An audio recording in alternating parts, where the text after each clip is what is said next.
Jon Antzategirikin, Jon, sufrita, kostata, kopako partiak horrela izaten dira, baina gutxienez helburua lortu dugu. Zorionak, zure lehen partia lehen taldearekin baita, suposatzet pozik ere, egongo zela. Bai, eskerrik asko, ez? Egixe da, hori, hemen importante den gauza bakarra emaitze dela, alto rendimiento dau eta alde hortatik pozik, ez? Egixe da, hori, asko kostagakule, aurkarixek, partidu oso nien dabela, eta gure kasun, gauza batzuk falta izegak zela, eta alde hortatik, rendimientuan analizitxe, beste alde bat ditu eta hor bai gauza batzuk hobetzeko, eta hortan alindukoa.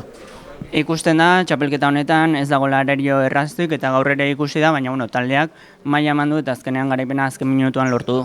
Bai, ni batez begatzena hori, ez? Taldean espiritu horregaz, ez? Danak jokalarianak oso sartute, aurkixen egon dizenape oso sartute, gero aurkitxik zelaire sartu dizenape bai oso sartute, eta ni pixkat horregaz gelditzen, ez? Talde espiritu horregaz, taldeik eta transmititzen energi horregaz, argi eukitxe gauza gondio hobetzeko dauzela, eta gauzazko dauzela hobetzeko, eta hori da gure lana, eta horretan saiatu diau, baina behintzet, lehenengo puntu eta puntuik importantiena nahi izeti da, eta nik uste gaur taldik erakutzi daula nahi dabela. Esan bezala taldeak gauza asko ditu hobetzeko, baina garrantzitsua zen baita ere garaipena, azken dinamika aldatzeko eta konfiantza hartzeko, datorrenari begira, hurrengo larun batean, urteko azken partiari aurre egiteko. Bai, hemen barron gauzenak danoa pertsonak eta dano sufritzeu, ez? Eta zure ekipok galtzen da benin eta dinamika txar baten da benin, bai zeu eta bai inguruguk asko sufritzen da, ez? Eta orduan, ez da erreza, ez? Holan zau esenin, posik egoti, energi hori eukitxi eta bar, ez? Da nik uste lehenengo puntu hori zala, ez? Barriro energia hori, gogo hori berreskuratu, eta nik uste gaur egon dala hori eta gaurko garaipenaz, saiatu datorren larun batin geixa eukixen hori. Jon Martinekin, Jon, kostata, baina helburua garaipena lortzea zen eta lortu dugu final zortzirenetan gaude. Pozik, nola ikusi duzu neurketa?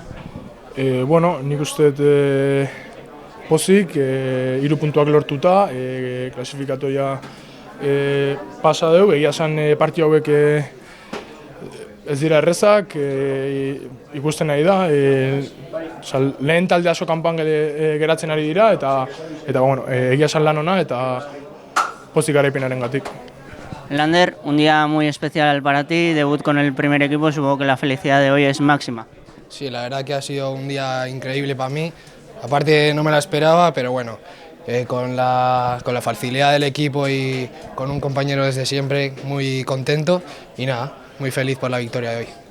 Siempre se dice que estas rondas son muy complicadas y hoy se ha visto, ¿no?, que a pesar de ser un rival de inferior categoría hay que pelear cada minuto y hoy hasta el último momento no se ha conseguido el pase. Sí, la verdad que estos equipos en casa con su afición son unos rivales fuertes y nada, nos han peleado hasta el final y hemos conseguido la victoria en los últimos minutos.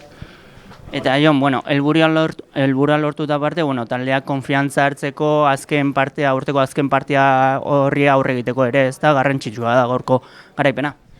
Bai, hori da, dinamika txar bat ekarri dugu, baina nik uste garaipen honekin urrengo partidua konfiantza eta motivazio hori lortuko dugula, eta nik uste orain larun batean Levanteren kontra 3 puntuak lortzeko asmoz.